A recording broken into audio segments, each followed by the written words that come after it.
Velenjsko mesto bo tudi letos polno aktivnosti, polno delavnic ustvarjalnih. Predvsem izpostavljamo 3 sklope, in sicer v Marsovi izbi bo izpostavljene aktivnosti povezane z darili in obdarovanjem. Obiskovalci si bodo lahko sami pripravili darila oziroma na Marsovi stojnici pač kupili za najdražje unikatno izdelane izdelke.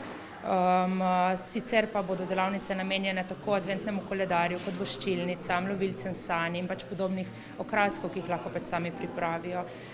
V Velenjskem studiu bo prostor, tako kot ponavadi, za najmlajše, in sicer poleg igralnice, čitalnice dodajamo gledališko gibalnico, kjer se bodo lahko otroci spoznali z različnimi triki, različnimi vajami, povezani s telesom, z gibom, z glasom, stvari, ki jih morajo tudi igralci sicer v gledališču poznati.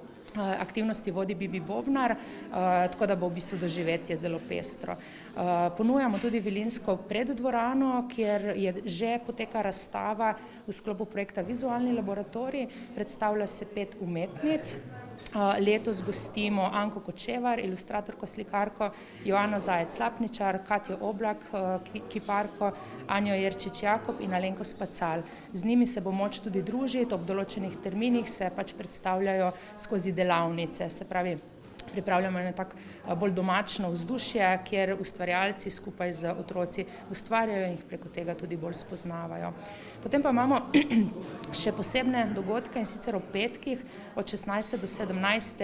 ure vabimo vse, ki jih zanimajo stare igre, kako so se včasih igrali naši dedki in babice, in mogoče na ta način se spet starši spomnejo oziroma otroci spoznajo kakšno družabno igro, ki jim je tudi njim pisana na kožo, in pač to potem tudi doma se igrajo.